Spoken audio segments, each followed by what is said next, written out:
नमस्कार मेरे उत्तराखंड के प्यारे भाई और बहनों, कैसे आप सभी लोग? मुझे उम्मीद है आप सब सही होंगे। मैं भी एकदम ठीक हूँ। तो चलिए दोस्तों, आज हम अपना पढ़ेंगे विदेशी यात्रियों ने हमारे देश के बारे में क्या कहा। उसमें भी हम पढ़ रहे हैं कि अरबी और यूनानियों ने हमारे देश के बारे में क्या कहा, ठीक है? उसमें से भी हमने 2-3 लेखकों के बारे में पढ़ लिया है। आज हम पढ़ेंगे मेगास्थनीद और 2-3 लेखक और अन्य हैं। मतलब इम्पोर्टेंट तो नहीं है, बट उनसे क्वेश्चन आते रहते हैं, मतलब जैसे उनकी पुस्तक का नाम आता है। मेगास्थनीद जो है बहुत इंपॉर्टेंट है, ठीक है? तो चलिए दोस्तों, शुरू करते हैं आज की वीडियो। और मुझे उम्मीद है जो मैंने कल आप लोगों को लुसेंट सीरीज पढ़ाई, वो आप लोगों को समझ में आई होगी। और क्या कहते हैं, वो जो है ना थोड़ी अजीब बन गई है, तो मैं अगली बार से कोशिश करूँगी अच्छी बनाने की, ठीक है? तो दोस्तों मेरी वीडियो को लाइक, शेयर एंड कमेंट ज़रूर कर दीजिएगा, ठीक है? तो चलिए दोस्तों, शुरू करते हैं आज की वीडियो। तो चलिए दोस्तों शुरू करते हैं फिर आज की वीडियो। हम पढ़ रहे हैं यूनानी रोमन लेखकों के बारे में। यूनानी रोमन लेखकों ने जो है हमारे देश के बारे में क्या कहा, हम वो पढ़ रहे हैं, ठीक है? हमने टीसीएस के बारे में पढ़ा, हमने हेरोडोटस के बारे में पढ़ा, हमने डायोनिकस के बारे में पढ़ा। आज हम पढ़ेंगे मेगास्थनीज और डायोनिसिस के बारे में, ठीक है? मेगास्थनीज, देखिए मेगास्थनीज जो है ना बहुत इंपॉर्टेंट है, पेपरों में पूछे जाते हैं। यह जो है सेल्यूकस निकेटर के राजदूत थे। सेल्यूकस निकेटर जो है सिकंदर के क्या थे? सेनापति। सिकंदर के क्या थे? ये सेनापति कौन थे? सेल्यूकस निकेटर, ठीक है?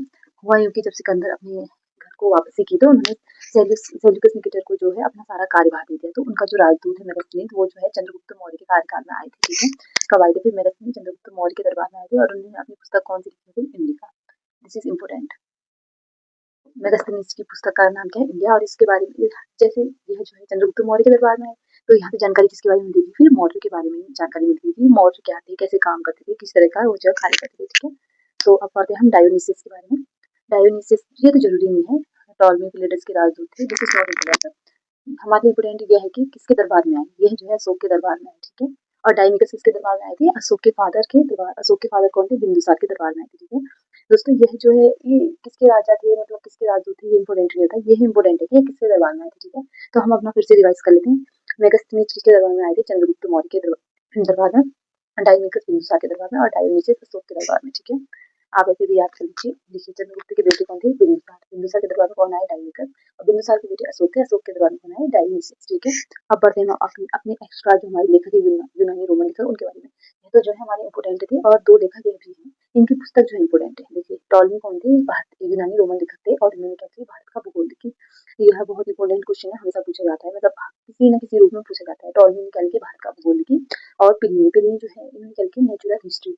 भारतीय वनस्पति व जीवों की जानकारी मिलती है। नॉर्मल सी बात है, अगर इन्होंने नेचुरल हिस्ट्री के बारे में बुक दिया है तो वो भारतीय वनस्पति और जीव के बारे में ही जानकारी देगा, ठीक है? तो दोस्तों मुझे उम्मीद है आप लोगों को टॉपिक समझ में आया होगा। यूनानी रोमन लेखक हमारे आज कंप्लीट हो गए। कल हम पढ़ेंगे चीनी लेखक, ठीक है? हाँ, और ये आप लोग का आएगा मेगास्थनीज की पुस्तक का नाम इंडिका, टॉलमी की पुस्तक का नाम भारत का भूगोल और पिलिनी का नेचुरल हिस्ट्री, ठीक है? और मेगास्थनीज किसके दरबार में है? चंद्रगुप्त मौर्य के। डायोनिकस बिंदुसार